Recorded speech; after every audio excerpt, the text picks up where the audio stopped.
bem-vindo à Causa das Coisas. Esta semana a coligação apresenta as linhas gerais do programa de governo que quer levar a votos, depois do Partido Socialista ter marcado a agenda com o tema da segurança social, deixando a garantia não corta pensões em pagamento. Nem só de legislativas se fala. Rui Rio pode anunciar até ao final do mês uma candidatura a Belém. Seria o terceiro candidato potencial da direita ao lado de Marcelo Rebelo de Sousa e Santana Lopes. A semana passada ficou ainda marcada pela recondução de Carlos Costa à frente do Banco de Portugal, provocando a indignação do PCP e do Partido Socialista. Está de volta à Causa das Coisas com Manuel Monteiro e Raul Vaz. Manuel Monteiro, olá. Olá. Começávamos talvez por olhar para esta antecipação do programa da coligação, das linhas gerais, para quarta-feira. A coligação ficou paralisada na esteira da questão das pensões a semana passada. Antes de mais, parabéns a si, ao Raul e a todos os sportinguistas por aquela vitória. São merecidos, é verdade. Merecidos. Não sei, isso, isso eu não sei. Foi sofrido, mas nada se consegue. Aliás, eu enviei-lhe, se está recordado, um SMS, a si e amigos nossos, que são dos amigos meus e seus, que são do Sporting. Muitos. Alguns. Embora eu peço desculpa, mas como sabem... Torcia pelo Braga. Torcia pelo Braga, até porque a minha costela minhota também, é isso. É o que o aproxima do professor Marcelo. É verdade. E nós a pensávamos que era a costela anti-Sporting. Não. Ele tem família em Celurico de Basto, distrito de Braga, e eu fui, como sabem, educado, fiz instrução primária, fui criado em Vieira do Minho. O meu falecido avô era do Sporting Clube de Braga, e portanto eu também. Mas a minha avó... Onde agora floresce Altice. Onde floresce... Vieira de Minho, é verdade. Uma freguesia do concelho, onde eu sempre vivi. Embora a minha falecida avó, com 99 anos, faleceu com 99 anos, era uma ferranha adepta do Sporting Clube de Portugal e eu tinha muita estima por ela.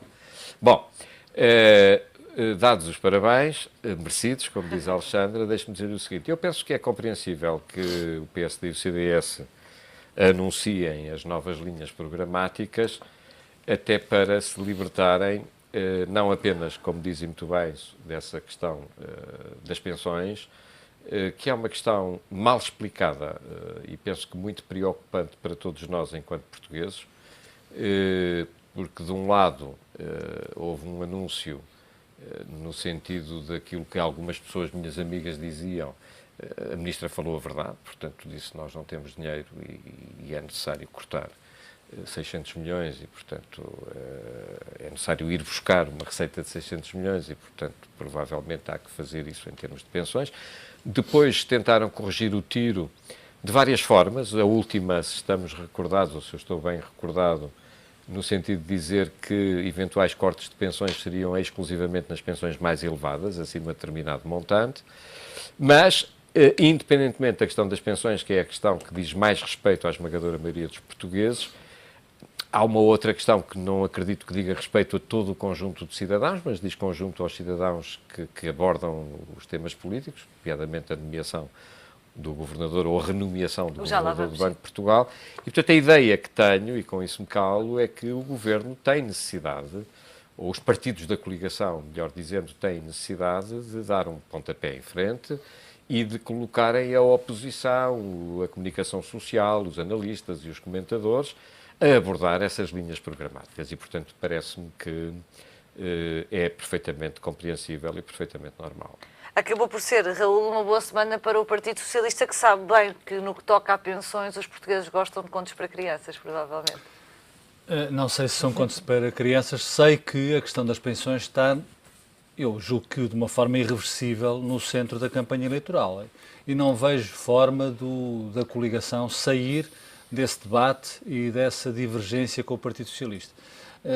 O Dr. António Costa, quando convidou os 12 economistas para o desenho macroeconómico, eu julgo que politicamente terá avaliado os riscos dessa iniciativa, colocou essas propostas e depois a correção ou o ajustamento dessas propostas no centro do debate político em Portugal e ocupou, de certa forma, um mês. Só se falou das propostas do Partido Socialista, dos ajustamentos do Dr. António Costa, e isso, quando estamos em campanha eleitoral, é muito importante. a pessoa que é candidata a um cargo estar no centro da discussão, por boas ou más razões, mas se for por razões que, de certa forma, tenham alguma correspondência no espaço público, e as questões das pensões é uma questão, como o Dr. Manuel Monteiro disse, central na vida de muitos portugueses, o Dr. António Costa conseguiu isso. Quando é que ele saiu do centro das atenções? Quando entrou em jogo, em palco, a Ministra das Finanças. Mas numa declaração que, obviamente, aliás, numa linha de coerência que Maria Luísa Albuquerque tem mantido ao longo dos últimos 2, 3 anos, dizendo aquilo que está, inclusive, no programa de estabilidade. Ou seja, eu não me parece que o PSD e o CDS possam fugir muito das linhas essenciais que estão no programa de estabilidade. Não podem. E é por causa disso, então, que se espera até que a questão das pensões esteja omissa deste projeto de programa que vamos conhecer na quarta-feira? O que é conhecido até agora é que tanto Pedro Passos Coelho como Paulo Portas e algumas declarações do Ministro da Segurança Social e de outros responsáveis pela coligação têm fugido dessa questão de uma forma clara. Agora, é evidente que eu penso que não vão poder fugir em absoluto. O que é que quarta-feira, especulando um pouco, se me permitem, o Dr. Pedro Passos Coelho e o Dr. Paulo Portas poderão dizer aos portugueses? Falar de política. Política na sua essência, ou seja, admito que eles falem da reforma do Estado, nas suas linhas gerais, nas suas linhas mestras. É sabido que o Dr. Paulo Portas desenhou uma reforma para o Estado que saiu da gaveta, mas não deu muitos passos, não saiu do gabinete, por razões óbvias, até inclusive por razões de tempo útil para concretizar essas medidas. Portanto, eu julgo que será por aí que Paulo Portas e Passos Coelho irão. Agora, em termos de medidas concretas daquilo que eles vão propor para os portugueses, obviamente que vão propor coisas óbvias, como se a economia crescer, como está a crescer, acima da média europeia, dirão eles, teremos uma ligeira quebra nos impostos, na carga fiscal, isso eles dirão. Agora, em termos daquilo que está no programa de estabilidade, eu penso que não pode fugir muito daquilo que está lá descrito. Mas ainda assim, para o Partido Socialista, acabou por ser uma semana em que ia perguntar se este caso, em particular das reformas, tem um impacto maior naquilo que vai acontecer em outubro do que tiveram os outros casos mais pequenos. Eu penso que sim, porque os casos pequenos, como dizes muito bem, são casos pequenos, ou seja, são casos importantes, que são paradoxalmente pequenos para a vida dos portugueses. Há 2,5 milhões de pensionistas em Portugal. Eu bem sei que alguns com pensões que não são, de qualquer das formas, atingidas por qualquer corte, porque são tão baixas que não são atingidas. Até um dia, esperamos nunca sejam atingidas. Mas é evidente que mesmo esses pensionistas com pensões baixas, naturalmente, quando veem ou ouvem a possibilidade de uma pensão ser cortada, uma pensão mais alta, temem pela sua própria pensão. Portanto, essa discussão pública que o PS conseguiu pôr no centro do debate político e social em Portugal, é evidente que é prejudicial para quem está no poder e para quem, tu disseste que Maria Luísa Albuquerque diz a verdade, provavelmente está a dizer a verdade, ou seja, onde é que se vão buscar 600 milhões de euros em função daquilo que está desenhado no programa de estabilidade, provavelmente às pensões. E o Partido Socialista contraria essa hipótese, dizendo que com eles no poder, com o Partido Socialista no poder, não haverá nenhum corte de pensões. Mesmo que, Dr. Manuel Monteiro, as contas que o Partido Socialista apresenta para, no fundo, garantir a sustentabilidade da segurança social, levantem as maiores dúvidas aos economistas. Vamos decidir o quê em outubro? Vamos decidir por propostas que parecem mais simpáticas, mas não temos a certeza que vão ser concretizadas, ou pela ausência de propostas, que é o lado da coligação? Essa vai ser a questão central da campanha. Que é, vamos decidir o quê? Vamos decidir, quer dizer, vamos ter pessoas que, como diz o Raul, raciosas, e dizem eu não quero mais estes sujeitos porque ainda me vão cortar mais. Porque há aqui um dado, se o Raul me permite, que é este. Não, este problema não é apenas um problema, deixou de ser apenas um problema dos reformados, passou a ser um problema também dos filhos dos reformados. Das famílias. Porquê? Porque... Bom, mas aí o Partido Socialista abre as portas a cortes no futuro. Não, mas ouça, o que eu quero dizer é que com o desemprego há um caminhar de regresso às origens, não apenas ao fim de semana, onde tradicionalmente as famílias se encontram, para almoçar ou para jantar com os pais ou com os avós, aqueles que ainda têm a felicidade de os ter, mas há casais que voltaram a viver em casa dos pais ou há netos que passaram a ser diretamente ajudados, para além daquela ajuda pontual do avô ou da avó que dá uma ajuda ao seu neto, passaram a ser ajudados diretamente pelos seus avós no pagamento da escola, dos livros escolares, etc, etc. Portanto, não é apenas um problema do reformado, é um problema da família. Portanto, é um problema do reformado e da sua família.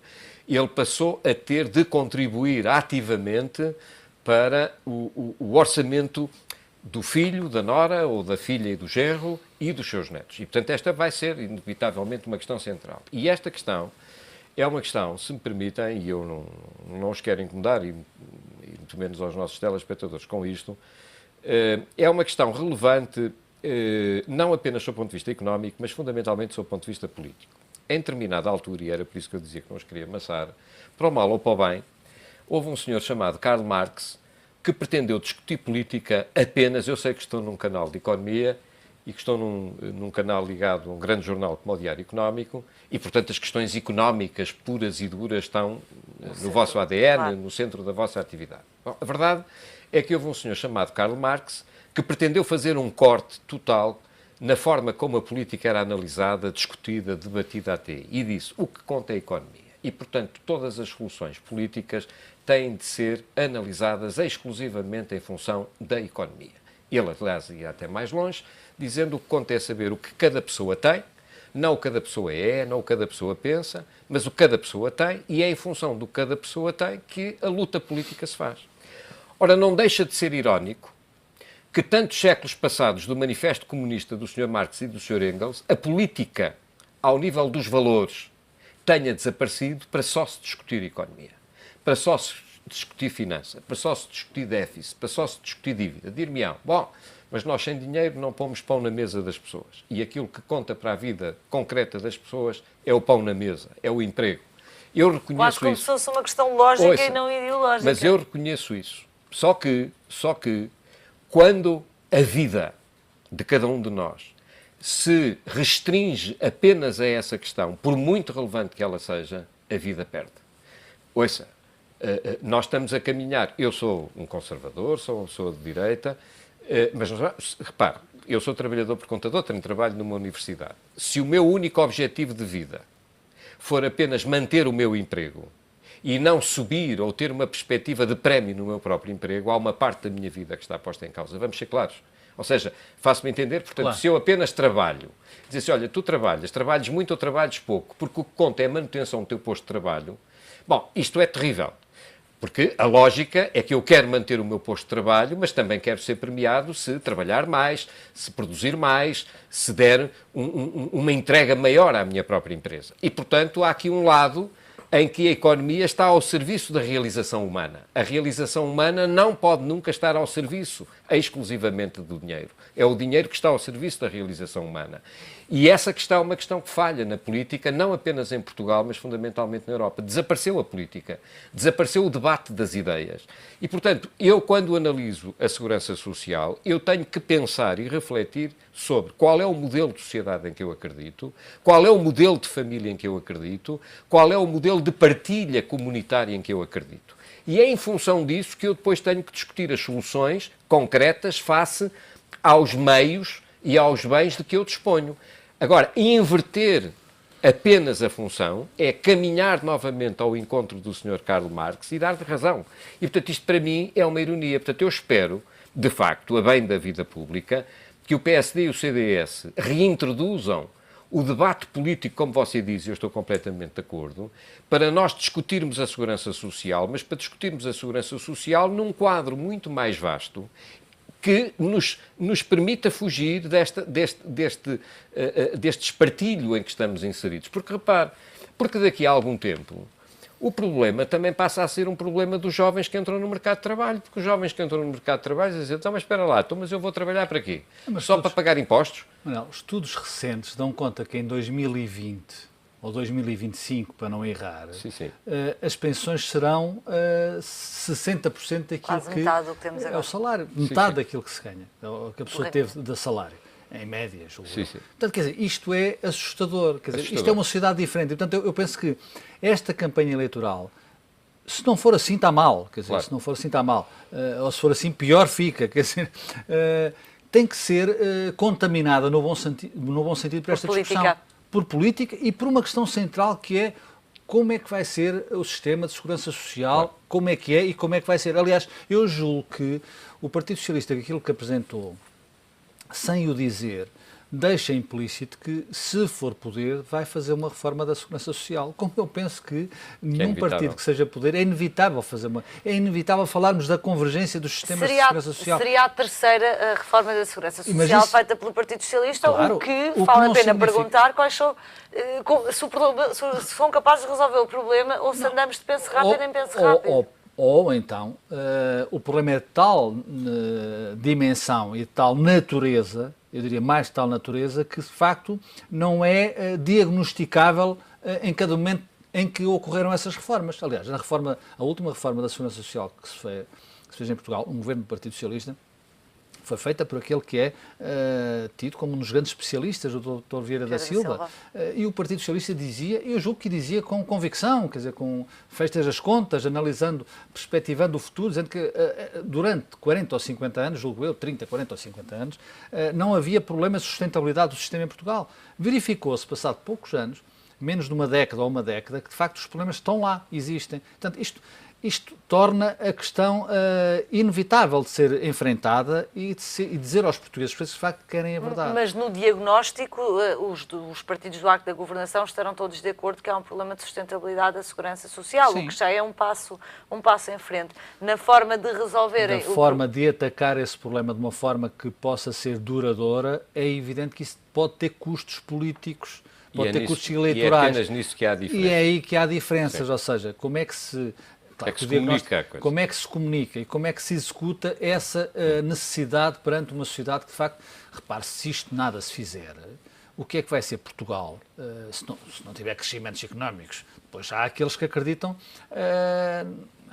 num milagre, que são crescimentos económicos, sim, que contrariem este movimento, ou seja, na ordem dos 3, 4%. Geração de 30 mil postos de trabalho até 2018. Seria fantástico, estaríamos todos aqui, aqueles que estivessem, para celebrar isso. Agora, é evidente que há algumas dúvidas, e dúvidas razoáveis, sobre essa vertigem de crescimento económico. Porque, de facto, nós dizemos qual é que vai ser o modelo de desenvolvimento económico que a Europa tem que ter.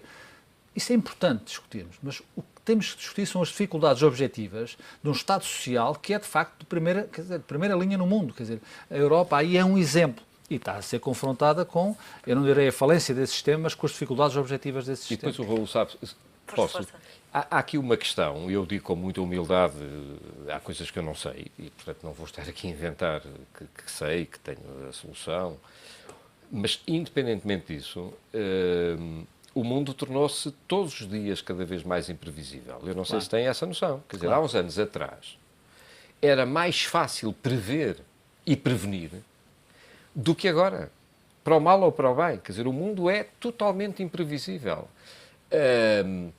Nós estamos a tentar fazer tudo ao mesmo tempo, e quando queremos fazer tudo exatamente ao mesmo tempo, alguma coisa fica mal feita ou por fazer. Isso é a lei da vida. E a verdade é que o mundo entrou numa lógica tão avassaladora e ao mesmo tempo tão repentina que nós vemos imensas pessoas que fazem conferências extraordinárias. Aqui no ETV fazem imensas comunicações sobre como é que vai ser a economia, como é que pode ser a economia. E no dia seguinte as coisas mudaram por completo. Por isso é que falhavam as projeções do professor Vítor Gaspar. Claro, ouça, e como, por exemplo, eu compreendo uma coisa que diz António Costa. António Costa, qual é para mim, que percebo um pouco disso, a grande mensagem de António Costa? Tudo está relacionado com o crescimento económico, ou seja, a atividade económica não pode ser dissociada das soluções que nós temos em relação aos impostos, à segurança social, etc, etc. Eu acho que ninguém deixa de concordar com ele. Acho que é impossível, não é verdade, que alguém não concorde com aquilo que diz o Dr. António Costa. Mas, e este mas para mim é relevante, nós não podemos dizer assim, está bem, nós estamos de acordo, mas essa ideia de que muda o ciclo, muda o Primeiro-Ministro, muda o Governo, dá-se um estalar de dedos e há imediatamente 30 mil postos de trabalho que são criados. Isso aí eu tenho as maiores dúvidas. Agora, o grande problema, e esse é um problema nosso, E é um problema seríssimo, que é o de saber, isso eu não sei, nunca ninguém me explicou. Se esses 600 milhões só podem, todos eles, na sua totalidade, ser encontrados à custa das pensões. Porque isso mexe com coisas que são terríveis. Portugal é um país muito pequenino, como os meus amigos sabem. E, portanto, quando nós mexemos em certas coisas, tocamos em alguém próximo. E, portanto, vamos cheios de boa vontade para extinguir um instituto que gasta muito dinheiro ao Estado, mas depois percebemos que está lá alguém que é primo, ou tio, ou primo de, ou cunhado. E este é que é o verdadeiro problema. E nós temos, provavelmente, muita coisa no Estado português, que eu não digo que façam 600 milhões, mas podem fazer... Está a falar, no fundo, das gorduras do Estado. Mas as gorduras do Estado foi um dos pontos prometidos, mas que não foram verdadeiramente suficientes para atacar o problema. Mas podem ser 100 milhões. Alguma coisa foi feita nesse aspecto. Mas não o suficiente para, obviamente, provavelmente equilibrar. Nunca será suficiente. Isso é um problema que não é de agora. Não. Já vem desde a monarquia constitucional. Claro, é evidente. A existência de determinados cargos, e quando a vez cresce esse problema, quando há capacidade financeira... Para que as famílias todas e os parentes próximos dessas famílias sejam empregados. Essa é uma realidade que já existe há muitos séculos. Há aqui, numa dimensão intracoligação, que vale a pena fazer aqui um comentário, Raul, que o tema das pensões é talvez o tema mais caro do CDS. Houve mal-estar na coligação depois do caso de Maria Luísa Albuquerque. As declarações da doutora Maria Luísa Albuquerque, de uma forma recorrente, causam algum mal-estar no CDS, porque o CDS, repare-se, as coisas são o que são e a memória é curta, mas está lá, ou seja, toda a cartilha com que o CDS se apresentou às anteriores eleições foi desfeita, começou a ser desfeita pelo Dr. Vítor Gaspar e depois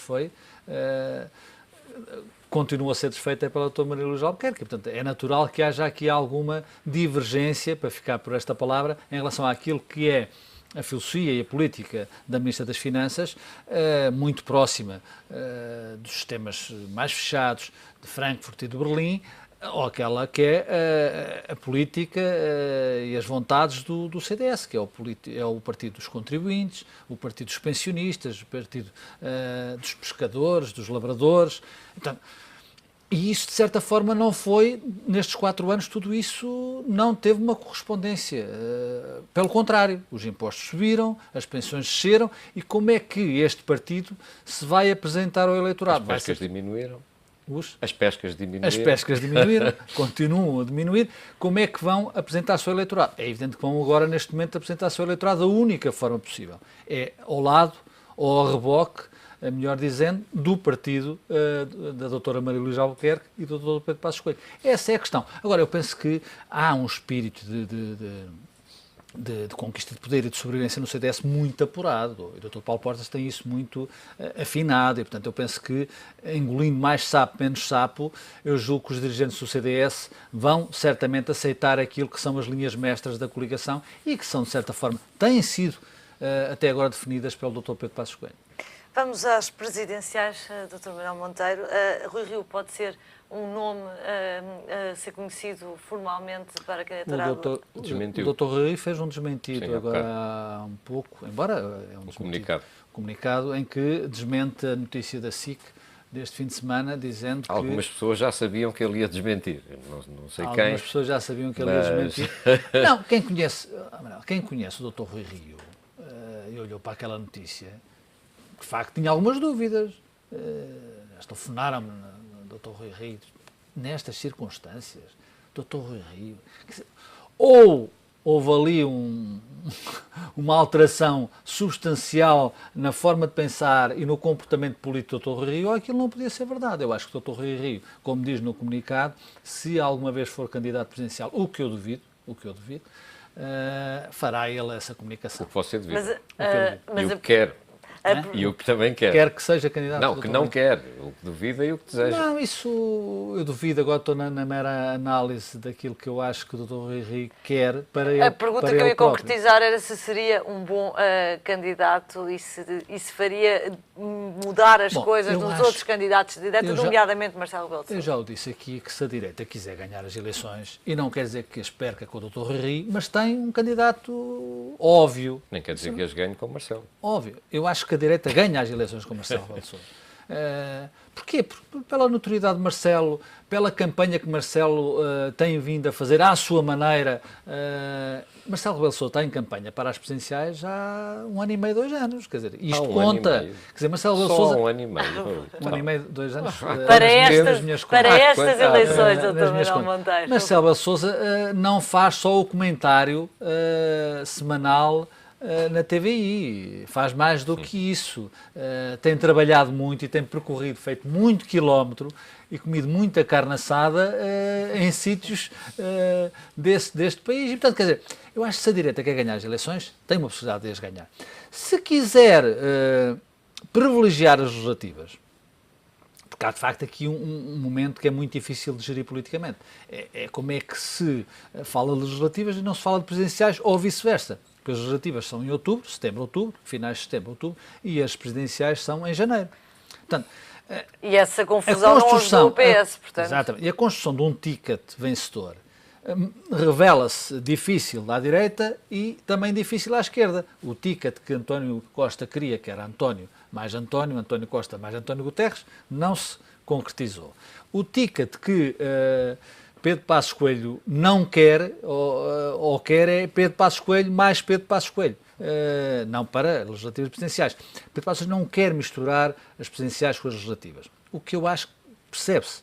Agora, não sei se o consegue, porque, entretanto, pode haver alguém que se desfaça esse caminho que está, julgo eu, muito bem definido na cabeça de Pedro Passos Coelho. Portanto, eu julgo que o Rui Rio não fará nada contra essa estratégia do líder do PSD. Ou seja, esperará pela definição da estratégia, pela concretização, materialização dessa estratégia para dizer sou candidato ou não sou candidato. Como eu penso que Pedro Passos Coelho não o fará antes do final de verão, princípio, portanto, antes, muito próximo das legislativas, eu penso que o Rui Rio não vai ser candidato presidencial. Eu posso sobre isto dizer o seguinte. A luta política é normal. Só que nós muitas das vezes tendemos a esquecer uma parte do que é a luta Embora haja, política. peço desculpa, muito boa gente, como o Dr. Manuel Monteiro, querem que o Rui seja candidato, não é? Exatamente. Acha que era um bom candidato? Não, eu vou aqui dizer o seguinte.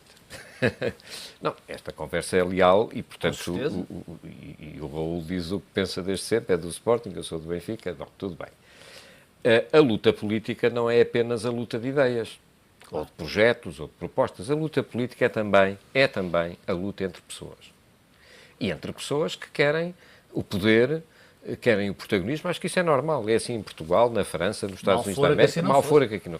Só que por vezes as pessoas esquecem-se disso ou alguns dos intervenientes tendem a esquecer isso. Bom, e portanto, eu tenho vindo a assistir nos últimos dias a este discurso de que isto é mau para a coligação, se aparecer um candidato antes das eleições, e, portanto, é um discurso que, de tão repetido, Marcelo, lógica e legitimamente, tem uma expressão engraçada, ao oeste nada de novo, e Marcos Mendes veio dizer não pode ser e tal, nunca antes de outubro, etc, etc, etc.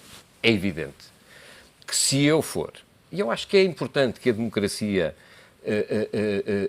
também cresce, sob o meu ponto de vista, com a clareza total. Se eu for claramente apoiante de Marcelo Rebelo de Sousa, pois é evidente que eu não quero que haja nenhum outro candidato antes do timing que ele próprio, Marcelo Rebelo de Sousa, definiu como o timing correto. Se eu entender que pode e deve ser outro candidato, é evidente que eu também tento construir uma linha de raciocínio em que eu digo, bom, eu respeito essa opinião de que isso pode ser negativo para as legislativas, mas, que diabo, também pode ser favorável, ou, por outro lado, porque é que a eleição presidencial tem de estar toda ela afunilada, ou a candidatura presidencial, àquilo que aconteça ou não aconteça nas eleições legislativas, até porque pode ocorrer que existam pessoas que digam, bom, eu não quero votar na coligação porque estou descontente com a coligação ou com a forma de governar, mas já tenho ali um candidato portanto, em quem me revejo. Percebe-se o interesse da coligação em não querer que se confunda, percebem-se as duas realidades. Percebem-se as duas realidades. E portanto, esta ideia de que só pode haver uma verdade e de que a verdade determina que Passos Coelho é prejudicado, até porque Passos Coelho veio dizer uma coisa, preferencialmente, foi ele que disse, não fui eu, quer dizer, preferencialmente só deveríamos falar sobre isto depois das eleições legislativas. Não domina em absoluto. Claro, força. Os impulsos o impulso do Presidente da República dizer que não dá posse a um governo quanto a Rui Rio, eu quero aqui, se me permitem, fazer uma simples declaração de interesses. Quando Rui Rio foi candidato a Presidente de Câmara, e ele com certeza se recordará disto que eu aqui vou dizer, pela primeira vez à Câmara Municipal do Porto, convidou-me, e ele e Paulo Moraes era o número 2 da lista dele, convidaram-me para um café num hotel da cidade do Porto e perguntaram se eu estaria na disposição de ser o cabeça de lista à Assembleia Municipal pela lista dele. E, portanto, eu disse-lhe que não, que agradecia imenso esse convite, mas que não estava nas minhas intenções aceitar esse repto. Sempre tive uma imensa boa opinião de Rui Rio. Há muitas coisas com as quais não me revejo em Rui Rio. Rui Rio é a favor do aborto, eu não sou.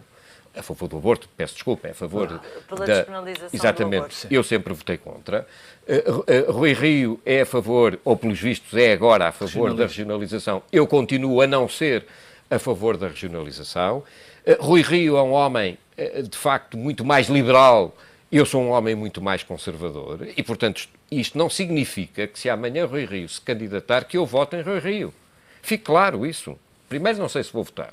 E segundo, se for votar, não é líquido que vote em Rui Rio. Agora, se eu gostava que ele fosse candidato, gostava. E gostava porquê? Porque acho que é um candidato fora do circuito.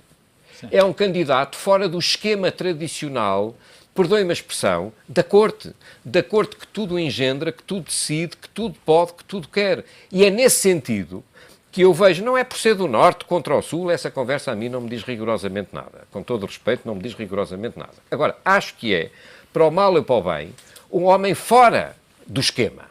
E sendo um homem fora do esquema, não concordando eu com ele em muitas coisas que podem até ser determinantes para o meu não voto, eu penso que seria extraordinariamente salutar uma candidatura de Rui Rio. Mas eu não tenho nada contra a candidatura do Dr. Rui Rio e acho que o Dr. Rui Rio tem imensas qualidades. Como todos nós, tem qualidades e defeitos, mas tem imensas qualidades e algumas delas que eu conheço pessoais e políticas. A questão não... Quer dizer, eu disse uma coisa muito simples. Se a direita quiser ganhar as eleições, tem uma carta forte, que é o professor Marcelo Rebelo de Sousa. Agora, onde se posiciona neste dossiê Pedro Passos Coelho é no centro destas divergências, não entre mim e o Dr. Manuel Monteiro, mas no interior do partido, do PSD, porque vamos ser verdadeiros, quer dizer, só para dar exemplos. É evidente que há no interior do partido, com cargos de responsabilidade, quem defenda a candidatura do Rui Rio, ou quem queira que o Rui Rio seja candidato, e quem queira que seja candidato Marcelo Rebelo de Sousa. O que dá jeito a Passos Coelho, porque enquanto Passos Coelho tem essa habilidade, enquanto eles andam à guerra, ele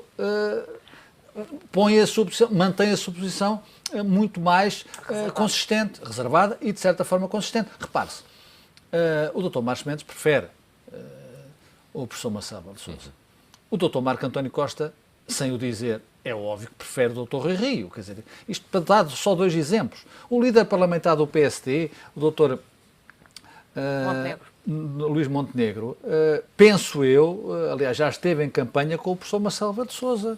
Quer dizer, Marco António Costa nunca esteve em campanha com o professor Marcelo Rebelo de Sousa. Portanto, estas diferenças existem no interior do PSD. E é a certa altura pode-se perder as eleições se essas diferenças se materializarem em algo mais consistente. Se estivéssemos num debate político, Alexandre, eu conheço o Raul há muitos anos. E o Raul, que é uma pessoa que eu estimo e que eu prezo, o Raul, não é por acaso que o Raul escolhe as pessoas que diz quem está com quem. Não, portanto, quando ele diz Marco António, quer dizer, como quem diz, aquele que agora está mal visto. Não é essa, Mas está com o Rui Rio. Pelo contrário, Marco António Costa tem imenso poder no interior do partido. É o homem com mais poder. Não conta aqui o poder do partido para... Deixem-me justamente agarrar nessa ideia que enquanto eles se degladiam a escolher as suas preferências... O príncipe reina. O príncipe normalmente decide sozinho. E isto no caso do Governador do Banco de Portugal, que era o último tema que tínhamos aqui eu não julgo que Pedro Passos Coelho tenha decidido sozinho. Mas... Acho que Pedro Passos Coelho decidiu em função daquilo que foi a sua escolha anterior. Ou seja, é sabida a minha posição sobre algum comportamento técnico ou político. O caso do Banco de Portugal transformou-se num caso político, também sejamos claros. Aliás, diferenças de guerra entre partidos. Dito isto, eu acho que quando o Dr. Carlos Costa optou pela resolução, o fez, penso eu, de que que fez com alguma partilha Claro. de conhecimento e de risco com o Ministério das Finanças e com o chefe do governo. Se não o fez, fez mal, acho eu. E agora veio a recompensa. Não é uma questão de recompensa. Eu não ponho isso em questões de recompensa, até porque eu penso que isto, de certa forma, tem algo de presente envenenado para o Dr. Carlos Costa. O Dr. Carlos Costa tem problemas sérios para resolver. A venda do novo banco, questões em certos bancos complicadas, que veremos o que é o Montepio, o Banif. Portanto, quer dizer, a vida do Dr. Carlos Costa não vai haver um ciclo de crescimento para o Dr. Carlos Costa. Aliás, até que ponto é que o Dr. Carlos Costa não aceitou, e há notícias ou há informações que ele ponderou não aceitar o desafio do Primeiro-Ministro de ser reconduzido, porque obviamente tem conhecimento da dificuldade que o espera. E até que ponto é que o Dr. Carlos Costa não fechará estes dossiês e depois dirá vou-me embora. Isto é uma mera hipótese, não tenho qualquer informação nesse sentido. Até porque ele é reconduzido 5 anos e, se quiser, está lá 5 anos e eu julgo que se entenderá com o novo poder, se o novo poder for socialista. Dito isto, a decisão do Dr. Pedro Passos estava tomada há muito tempo. Quer dizer, e é evidente que a Dra. Maria Luísa Albuquerque, por muito que se tenham encontrado algumas críticas no âmbito da Comissão de Inquérito ao BES, é evidente que estava absolutamente sintonizada, julgo eu, nisto, porque só pode ser assim. Estamos a falar de uma questão tão séria que só pode ter sido assim.